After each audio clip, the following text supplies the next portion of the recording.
నిత్యం బస్సుల హోరుతో హడావిడిగా ఉండే చోటు వినోదానికి వేదికగా మారుతోంది. ఆంధ్రప్రదేశ్ రహదారి రవాణా సంస్థ సరికొత్త ఆలోచన బస్టాండ్లో డీటీఎస్ సినిమాలు చూపించనుంది. ఆదాయాన్ని పెంచుకునేందుకు ప్రత్యామ్నాయ మార్గాల వైపు మళ్లిన రహదారి రవాణా సంస్థ బస్టాండ్లో ఖాళీగా ఉన్న స్థలాల్లో మినీ థియేటర్లు నిర్మిస్తోంది. మల్టీప్లెక్స్లకు ఏమాత్రం తీసిపోకుండా నిర్మిస్తున్న ఆ మినీ థియేటర్లు ఉగాది నుంచి సందడి చేయనున్నాయి. రాష్ట్రంలోనే కాదు, దేశంలోనే పెద్ద ప్రజా రవాణా సంస్థల్లో ఆంధ్రప్రదేశ్ రహదారి రవాణా సంస్థ ఒకటి. ప్రైవేటు ఆపరేటర్ల నుంచి పెరుగుతున్న పోటీతో అనుకున్న విధంగా రాబడి లేక కొన్నేళ్లుగా నష్టాలు చవిచూస్తోంది. ఈ పరిస్థితిని మార్చేందుకు సంస్థ ఎండీ సాంబశివరావు సరికొత్త ప్రణాళికలతో ముందుకెళ్తున్నారు. ప్రయాణికులకు మెరుగైన సౌకర్యాలు కల్పించడంతో పాటు ప్రత్యామ్నాయ ఆదాయ మార్గాల వైపు దృష్టి సారించారు. రరసం ప్రయాణ ప్రాంగణాల్లో ఖాళీ స్థలాల్ని సద్వినియోగం చేసుకునేందుకు ప్రణాళికలు రచించారు. గతంలో రరసం స్థలాల్ని వాణిజ్య అవసరాల కోసం లీజుకు ఇచ్చినా పెద్దగా ఫలితం కనిపించలేదు. అందుకే ఆ పద్ధతిని కొంచెం మార్చి బస్టాండ్లోని ఖాళీ ప్రదేశాల్లో చిన్న తరహా థియేటర్లు నిర్మించాలని సంకల్పించారు.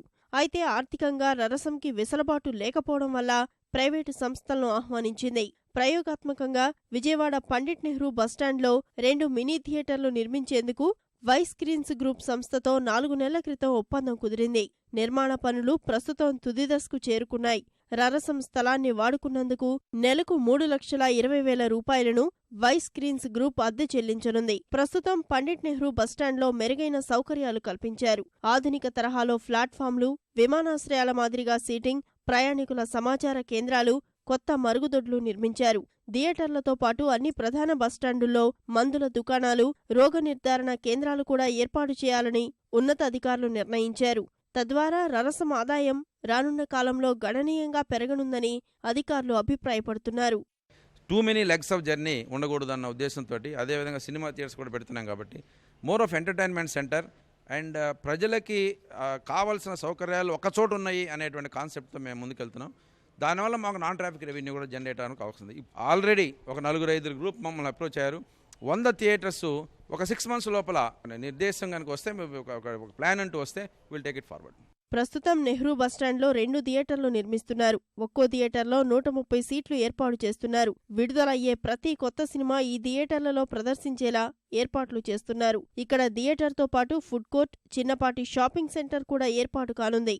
అత్యాధునిక దృశ్య శ్రవణ విధానంతో మల్టీప్లెక్స్ థియేటర్లతో సమానమైన సౌకర్యాలతో వినోదాన్ని అందిస్తామని వైస్క్రీన్స్ గ్రూపు ప్రతినిధులు చెప్తున్నారు. తెలుగు సంవత్సరాది ఉగాది నుంచి ఈ థియేటర్లను ప్రజలకు అందుబాటులోకి తెస్తామంటున్నారు. కేవలం విజయవాడకే పరిమితం కాకుండా రాష్ట్రంలోని మిగతా బస్టాండుల్లోనూ దశలవారీగా థియేటర్ల నిర్మాణం చేపట్టేందుకు ప్రణాళికలు రూపొందిస్తున్నట్లు సంస్థ ఎండీ రత్నకుమార్ తెలిపారు. ఆర్టీసీ బస్టాండ్స్ ఉన్న ప్లేసెస్ని బట్టి సర్వే జరుగుతుందండి. దాని ప్రకారం మేము కొన్ని రిపోర్ట్స్ ఇచ్చాం.